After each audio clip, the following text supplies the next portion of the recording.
So today I'm talking about mental health. And I realise that the second I say that, the atmosphere in the room changes. Because even if I made a really funny joke right now, and I do have some funny jokes, nobody would laugh. Because you maybe feel uncomfortable, you don't know how to respond. And I'm here today to talk about two things.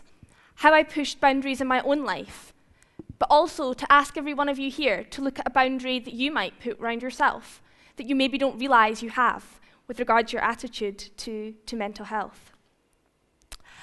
I'm a Beat Young Ambassador, and that means I work for this charity, a really wonderful charity that tries to spread the message that recovery is possible. And I travel up and down the country speaking about my own experiences with anorexia and trying to inspire hope to people who might be suffering. One of the common questions I get is, what does that feel like? How did you feel in that place? And one of the ways I describe it is like having a boundary right round you, like this big circular wall. And perhaps starting with the depression, it just slowly started to cave in. And all the light that was in my life just started to go. And so I started as someone who loved to be around my friends, who had hobbies, who enjoyed debating, and liked to be around people. And I became someone who cared about nothing more than BMI, what my weight was going to be, the calories in my food, what I was going to be made to eat, terrified that I was going to be made fat. And I removed all the good elements of my life and I became trapped in this boundary, and it was all I could think about. And I felt scared, actually. As scared as you perhaps feel when you hear about these conditions, thinking that can happen to someone, I felt even more scared with it happening to me. And it truly can happen to anyone. That's the point that I stress so much. I never thought I would be in this situation. And although I'm honoured to be making this talk today and honoured to do work for Beat, what I went through, I wish I never had. But I needed something to pull me out from where I was trapped, from what I was suffocated by. And it was only me that could allow the good things in my life to come back in, and then to push the bad things out of my boundary. Only I could do that. But it's people like you and people that I spoke to that helped me with breaking down that barrier, to then make that gateway, to allow me to make my own choices in life. I needed people to hold my hand sometimes and tell me that we were going to get there, because we were going to get there. I just wish I'd had somebody speaking and telling me that it was possible when I was there, and that's why I'm trying to do it now. And I believe every single person in this room and every single person listening to me has the power to start these conversations. You all have the power to break down a boundary and to help someone who feels trapped, who feels suffocated, and who feels so lost. And I remember once in the unit I was in, struggling at a particular meal time, and there was a wee boy sat next to me who was also there for his own reasons, but he turned to me and he said, I don't get it. It's just a sandwich. I could eat that in 2 bites. And I smiled and I said, well, it's about more than food for me. But what I tried to explain to him is, I said, if you think about something you might be quite scared of, like, spiders, something that frightens you a little bit. And imagine I said to you, you have to do that 6 times a day. I'm making you do that, and I'm going to sit here until you do it. It's that, but worse, because my fear was much more than a fear of a spider. But I had to overcome my fear, because if I didn't eat, I wouldn't be here today.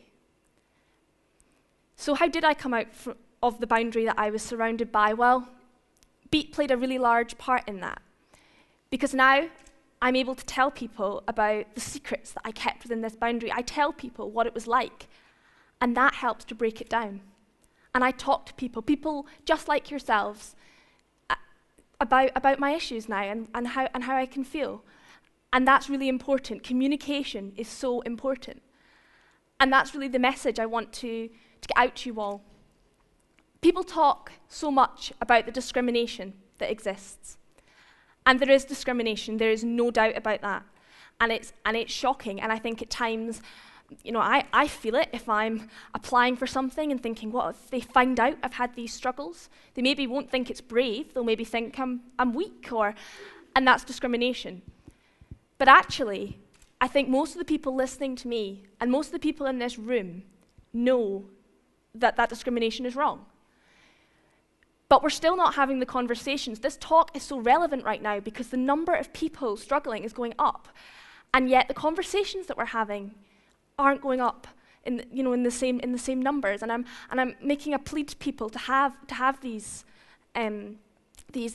conversations because they are so important. And that's what I do. I go around and say, let me help you to make these conversations with people. And one of the things some people often say to me is, but what help can I be? There's a person suffocated, this boundary round them. They've kept all these terrible things inside, and how can I make that better? The answer is you can't, because they hold the power to remove those bad things and bring back in the good. But you can take small steps. And when you're thinking to yourself, what good will this conversation do? I'd like you to imagine an image of that person trapped by this brick wall round about them. And by you having that conversation, you're removing just one brick and just letting a little bit of sunlight into that person's life. And you all have the ability to let that sunlight into that person's life and to allow them to feel the world again, because that's what I'd lost. I was isolated, I was alone, and I felt scared. And I needed people to just go, do you know what, let me talk to you, let me put that little bit of light back into your life, because I know that somewhere hidden in those walls is the person that you once were. The other thing people often say to me is, well, what if I make it worse? What if by asking my child or asking my friend if they've got these issues, what if that's going to make the whole situation worse? And the first thing I say is, for me, I don't think it could have got much worse. I don't think it would have mattered what you'd thrown at me. You weren't going to make the situation feel any worse to me than it did. You really can only make it better. And communication is key. I was still hidden in there somewhere, and if somebody said to me something that I didn't like, or I found upsetting, or I thought wasn't particularly helpful, then I would say that to them. I would tell them. I would say, oh no, actually, that, isn't very helpful for you to use that word, and that's not a problem. You then just accept that and continue on with the conversation. But these are the conversations that we need to be having. You'll notice today that behind me there is no PowerPoint, and that's very deliberate. It's terrifying for me to stand here, so I didn't do it just so you'd all focus on my face. It was actually because the minute I had a PowerPoint, a lot of you would be expecting statistics about how much I ate in a day, how many calories are in things, what days I didn't eat, what days I struggled, and maybe pictures of me when I was unwell, or someone else when they were unwell. But I don't ever use material like that. And that's for two reasons. The first is that it's highly triggering to people who are struggling. And these are the conversations that we have to be very sensitive about, because there are people out there, and the message, I hope it reaches them. And I don't want them to feel upset by any of the images. But the other reason, and the important reason, is that it can also stop the conversations from happening. If I showed you a picture just now of an emaciated woman or man of any age, because it can happen to anyone, then you might feel scared by that image, not know how to react. I don't know I would know how to react, and I'm standing here in front of you talking about it. But more than that, what really do these images tell us? because my weight was nothing, didn't correlate at all to how I was feeling. Anybody could look at a woman on a screen and who is very thin, or a man, I should make that very clear. Anyone could look at anyone on a screen and say, yeah, they're ill, they're very underweight. But the skill comes from identifying the struggles somebody has before it ever gets to that stage. Because it doesn't have to get to that stage. You don't have to be suffocated to such a stage that you are no longer managing food. Because I believe that there is recovery. I believe that there's a better way to live your life. And there's a way you can move on. These images show a time of despair. And I've been there. I've had that despair. But I only want to show images of hope. Because I know that that hope exists. I can feel it. I feel it all the time when I'm having these conversations. I can feel it in this room. That people, when I stood up, had some belief that I was going to hopefully say something of meaning. And I can feel it every time I'm with my family and they look at me and I know they're proud because maybe I've achieved something.